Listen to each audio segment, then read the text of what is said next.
ತೊಲಗಿಸಿ ತೊಲಗಿಸಿ ಬೋಲೋ ಭಾರತ್ ಮಾತಾ ಕಿ ಜೈ. ಹುಬ್ಬಳ್ಳಿಯ ಇಂಡಿ pump circle ಬಳಿ ವಫ್ ಕಾಯ್ದೆ ರದ್ದು ಮಾಡುವಂತೆ ಆಗ್ರಹಿಸಿ ವಿಶ್ವ ಹಿಂದೂ ಪರಿಷತ್ ಪ್ರತಿಭಟನೆ. ವಫ್ ಕಾಯ್ದೆಯನ್ನ ರದ್ದು ಮಾಡುವಂತೆ ಆಗ್ರಹಿಸಿ ಹುಬ್ಬಳ್ಳಿಯ ಇಂಡಿ ಪಂಪ್ ಸರ್ಕಲ್ ಬಳಿಯಲ್ಲಿ ವಿಶ್ವ ಹಿಂದೂ ಪರಿಷತ್ ವತಿಯಿಂದ ಪ್ರತಿಭಟನೆ ನಡೆಸುತ್ತಿದ್ದವರನ್ನ ಪೊಲೀಸರು ವಶಕ್ಕೆ ಪಡೆದುಕೊಂಡು ವಾಹನಗಳ ಸಂಚಾರಕ್ಕೆ ಅನುಕೂಲ ಮಾಡಿಕೊಟ್ಟರು. ಇಂಡಿ ಪಂಪ್ ಸರ್ಕಲ್ ಬಳಿಯಲ್ಲಿರುವ ಹಜರತ್ ಸೈಯದ್ ಫತೇಶಾವಲಿ ದರ್ಗಾ ಮುಂಭಾಗದಲ್ಲಿ ವಿಶ್ವ ಹಿಂದೂ ಪರಿಷತ್ ಕಾರ್ಯಕರ್ತರು ಜಮೀರ್ ವಿರುದ್ಧ ಘೋಷಣೆ ಕೂಗಿ ತಮ್ಮ ಆಕ್ರೋಶವನ್ನು ಹೊರಹಾಕಿದ್ರು. ರಸ್ತೆ ತಡೆದು ಪ್ರತಿಭಟನೆ ಮಾಡುತ್ತಿದ್ದ ಹಾಗೆ ಸ್ಥಳದಲ್ಲಿ ಟ್ರಾಫಿಕ್ ಜಾಮ್ ಉಂಟಾಗಿ ಸಾರ್ವಜನಿಕರಿಗೆ ತೊಂದರೆ ಉಂಟಾಗುತ್ತಿದ್ದ ಮಾಹಿತಿ ತಿಳಿಯುತ್ತಿದ್ದ ಹಾಗೆ ಸ್ಥಳಕ್ಕೆ ಆಗಮಿಸಿದ ಕಮಿಷನರ್ ಶಶಿಕುಮಾರ್ ಪ್ರತಿಭಟನೆ ಮಾಡುತ್ತಿದ್ದ ಕಾರ್ಯಕರ್ತರನ್ನ ವಶಕ್ಕೆ ಪಡೆದುಕೊಂಡು ಬಿಡುಗಡೆ ಮಾಡಿದರು. ಇವತ್ತಿನ ರಾಜ್ಯ ಸರ್ಕಾರ ಅಕ್ರಮವಾಗಿ ವಕ್ಫ್ ಕಾಯ್ದೆಯನ್ನು ಜಾರಿಗೊಳಿಸಿ ರೈತರ ಹಿಂದೂ ರುದ್ರಭೂಮಿ ಮಠ ಮಾನ್ಯಗಳ ಮಂದಿರಗಳ ಭೂಮಿಯನ್ನು ಅಕ್ರಮವಾಗಿ ವಕ್ಫ್ಗೆ ವರ್ಗಾಯಿಸ್ತಿದೆ. ಅದು ಸಂಪೂರ್ಣ ಸಂವಿಧಾನ ವಿರೋಧಿ. ಇವ್ರ ನಾಯಕರು ಪ್ರಕಾರ 24 ತಾಸು ಕೈಯಾಗೆ ಸಂವಿಧಾನದ ಬುಕ್ ಇಟ್ಕೊಂಡು ಅಡ್ಡಾಡ್ತಾರೆ. ಸಂವಿಧಾನ ಅಂದ್ರೆ ಏನೋ ಗೊತ್ತಿಲ್ಲ. ಪರರ ಆಸ್ತಿಯನ್ನು ಕಸ್ಕೊಳ್ಳೋದು, ಅಧಿಕಾರ ಇಲ್ಲದೆ ಅದನ್ನು ನಮ್ಮದು ಅಂತ ಹೇಳುವಂಥದ್ದು ಸಂವಿಧಾನ ವಿರೋಧಿ ಅನ್ನೋದು ಅಷ್ಟು ಬೇಸಿಕ್ನು ಗೊತ್ತಿಲ್ಲ ರಾಜ್ಯ ಸರ್ಕಾರಕ್ಕೆ. ಅಂಥ ಸಂವಿಧಾನ ವಿರೋಧಿ ರಾಜ್ಯ ಸರ್ಕಾರಕ್ಕೆ ಧಿಕ್ಕಾರ ಆಗ್ತಾ ಇದ್ದೀವಿ. ಇದು ಇಷ್ಟಕ್ಕೆ ಕೊನೆಗೊಳ್ಳಬೇಕು. ಈಗೇನೋ ನೋಟಿಸ್ ಕೊಟ್ಟ ಇದನ್ನು ಆದೇಶ ಹಿಂಪಡ್ಕೊಂಡಾರ. ಬಟ್ ಎಲೆಕ್ಷನ್ ಮುಗಿಯುವವರೆಗೂ ಮಹಾರಾಷ್ಟ್ರ ಎಲೆಕ್ಷನ್ ಐತಂತ ಹೇಳಿ ತಡೆ ಹಿಡ್ದಾರ. ಎಲೆಕ್ಷನ್ ಮುಗೀತಂದ್ರೆ ಡೆಫಿನೆಟ್ಲಿ ಮತ್ತೆ ಅದನ್ನು ಶುರು ಮಾಡ್ತಾರೆ. ರೈತರ ಭೂಮಿ ಕನ್ನ ಹಾಕ್ತಾರೆ.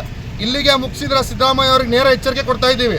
ಇಲ್ಲಿಗೆ ಇದನ್ನು ಮುಗಿಸಿದ್ರೆ ಇದು ಶಾಂತ ಆಗ್ತೈತಿ. ಇಲ್ಲ ಅಂತಂದ್ರೆ ರಾಜ್ಯಾದ್ಯಂತ ಉಗ್ರ ಹೋರಾಟ ಮಾಡ್ತೀವಿ. ನಿಮ್ಮ ಕುರ್ಚಿಗೆ ಧಕ್ಕೆ ಬರುವಂಥ ಪರಿಸ್ಥಿತಿ ಬರ್ಬೋದು. ರಾಜಕೀಯ ಕೊನೆಘಟ್ಟ ಒಳಗೆ ನೀವು ಇದ್ದೀರಿ. ಒಳ್ಳೆ 4 ಕೆಲಸ ಮಾಡ್ರಿ, ರಿಟೈರ್ಮೆಂಟ್ ಆಗ್ರಿ. ಸಿದ್ದರಾಮಯ್ಯ ಅವರೇ, ರೈತರ ತಂಟಕ್ಕೆ ಬರ್ಲಿಕ್ಕೆ ಹೋಗ್ಬೇಡ್ರಿ. ಬೋಲೋ ಭಾರತ್ ಮಾತಾ ಕಿ ಜೈ. ಸಚಿನ್ ಪಾಟೀಲ್, ವಿಶ್ವ ಹಿಂದೂ ಪರಿಷತ್. ರಾಜ್ಯ ಸರ್ಕಾರ ಇವತ್ತು ಏನು ರೈತರ ಭೂಮಿಯನ್ನು ತಗೊಳಿಸಿಕ್ಕೆ ಹೊರಟಿದೆ ವಕ್ಫ್ ಹೆಸರಿನಲ್ಲಿ.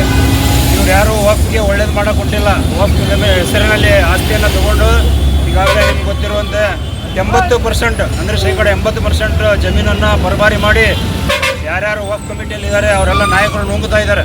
ಇವ್ರು ಯಾರು ವಕ್ಫ್ಗೆ ಒಳ್ಳೇದು ಮಾಡೋಕೆ ಕೊಟ್ಟಿಲ್ಲ. ಆದ್ದರಿಂದ ಇವತ್ತು ಇಂಥ ಪರಿಸ್ಥಿತಿ ಬಂದಿದೆ. ಇವೆಲ್ಲ ಭೂಮಿನ ನೀವು ರೈತರ ಭೂಮಿನ ನೀವು ಸರ್ಕಾರಕ್ಕೆ ಅಥವಾ ವಕ್ಫ್ ಕಮಿಟಿ ಇದೇನು ಮಾಡ್ತಾ ಇದೆ ಇದು ಪೂರ್ತಿ ಅನ್ಯಾಯ. ಇದು ನಾಳೆ ನೀವೆಲ್ಲ ಏನು ತಿಂತೀರಿ ಎಲ್ಲ ವಕ್ಫ್ ಕಮಿಟಿ ಹಸ್ತಾಂತರ ಮಾಡಿ ವಕ್ಫ್ನವ್ರು ಏನು ಮಾಡ್ತಾರೆ? ಈ ಭೂಮಿ ತೊಗೊಂಡು ಯಾರಿಗೂ ಮಾಡೋಕ್ಕಾಗೋದಿಲ್ಲ, ಏನೂ ಮಾಡೋಕ್ಕಾಗೋದಿಲ್ಲ. ಕಾಂಪೌಂಡ್ ಹಾಕೊಂಡು ಕುಂದಿರ್ತಾರೆ. ಅವ್ನು ಯಾರೋ ಇದ್ದಾನೆ ಜಮೀರ್ ಅಹಮದ್ ಅಂತ ಹೇಳ್ತಾನೆ. ಸೈತಾನಿಗೆ ಸಹ ಗೊತ್ತಾಗಬೇಕಂತ ಹೇಳ್ತಾನೆ. ಏನು ಗೊತ್ತು ಮಾಡೋವಿದ್ದಾನೆ ನೀವು ಸೈತಾನಕ್ಕೆ? ಯಾರ ಭೂಮಿ ಇದು? ಈ ಕೃಷಿ ಶುರುವಾಗಿ ಈ ದೇಶದಾಗ 12,000 ವರ್ಷ ಆಯಿತು. ಇಸ್ಲಾಂ ಶುರುವಾಗಿ 800 ವರ್ಷ ಆಗಿತ್ತು. ಯಾವುದು ಮೊದಲು ಬಂದಿದ್ದು? ಅದ್ರ ಬಗ್ಗೆ ಸ್ವಲ್ಪ ಯೋಚನೆ ಮಾಡಬೇಕು. ಈಗ ಕೈಗಾರಿಕೆಗಾಗಿ ಏನು ಭೂಮಿ ತೆಗೆದಿಡ್ತಾ ಇದ್ದಾರೆ ರಿಸರ್ವ್ ಅಂತೇಳಿ ಒಂದಿನ ಪರಿಸ್ಥಿತಿ ಬರ್ತೈತಿ. ಕೃಷಿಗಾಗಿ ಭೂಮಿ ತೆಗೆದಿಡಬೇಕು ನಿಜವಾಗ್ಲೂ ನೋಡಿದ್ರೆ. ಅಂಥ ಪರಿಸ್ಥಿತಿ ಯಾರು ದುಡ್ಡು ತಿನ್ನೋಕ್ಕೆ ಸಾಧ್ಯ ಇಲ್ಲ. ಇವತ್ತು ರೈತ ಬೆಳೆದ್ರೆ ಮಾತ್ರ ಅನ್ನ ತಿನ್ನೋಕ್ಕೆ ಸಾಧ್ಯ ಐತೆ ಹೊರತಾಗಿ ಏನು ಯಾರು ಭೂಮಿ ಇಲ್ಲದೆ ಇದ್ದರೆ ಈ ದೇಶನೂ ಉಳಿಯೋದಿಲ್ಲ, ಈ ಜೀವನ ಉಳಿಯೋದಿಲ್ಲ. ಯಾಕಂದರೆ ಯಾವುದೇ ಪ್ರಾಣಿ ತಿನ್ಬೇಕಾದ್ರೂ ಆ ಪ್ರಾಣಿ ಹುಲ್ಲಿನ ಮ್ಯಾಗ ಜೀವನ. ಹುಲ್ಲು ತಿಂದೇ ದೊಡ್ಡದಾಗಿರ್ತದೆ. ಹುಲ್ಲಿಲ್ಲದೆ ಯಾವ ಪ್ರಾಣಿನೂ ಮರುಗಿಲ್ಲ. ಅದಕ್ಕಾಗಿ ಇವತ್ತು ಈ ಮೂಲಕ ನಾವು ಸಿದ್ದರಾಮಯ್ಯ ಸರ್ಕಾರನವ್ರಿಗೆ ಎಚ್ಚರಿಕೆ ಕೊಡ್ತಾ ಇದ್ದೀವಿ. ಆದಷ್ಟು ಬೇಗ ಈ ವಕ್ಫ್ ಆ್ಯಕ್ಟನ್ನು ಏನು ತಗೊತಾ ಇದ್ದೀರಲ್ಲ, ಇದು ಬರೀ ಮೊಸಳೆ ಕಣ್ಣೀರಿದು, ಮೊಸಳೆ ಕಣ್ಣೀರು. ಇದನ್ನೆಲ್ಲ ಬಿಡಬೇಕು. ಈ ನಾಟಕ ಎಲ್ಲ ಬಿಡಬೇಕು. ನಿಮಗೆ ಇವತ್ತು ಏನು ಎಚ್ಚರಿಕೆ ಕೊಡ್ತಾ ಇದ್ದೀವಿ. ಇದೇನಾದರೂ ನಿಲ್ಲದೆ ಹೋದರೆ ಎಲ್ಲ ರೈತರು ಸೇರಿ ನಿಮ್ಮ ವಿಧಾನಸೌಧವನ್ನು ಮುತ್ತಿಗೆ ಹಾಕಬೇಕಂತ. ಮುತ್ತಿಗೆ ಹಾಕೋ ಸಮಯ ದೂರ ಇಲ್ಲ. ಎಲ್ಲ ರೈತರು ಸೇರಿ ಮುತ್ತಿಗೆ ಹಾಕ್ತೀವಿ. ಎಚ್ಚರಿಕೆ ಎಚ್ಚರಿಕೆ ಎಚ್ಚರಿಕೆ ಸಿದ್ದರಾಮಯ್ಯನವರೇ. ನಾನು ರಮೇಶ್ ಕೊರ್ವಿ, ಭಾರತೀಯ ಕಿಸಾನ್ ಸಂಘ ಕೋಶಾಧ್ಯಕ್ಷರು, ಪ್ರಾಂತ ಕೋಶಾಧ್ಯಕ್ಷರು.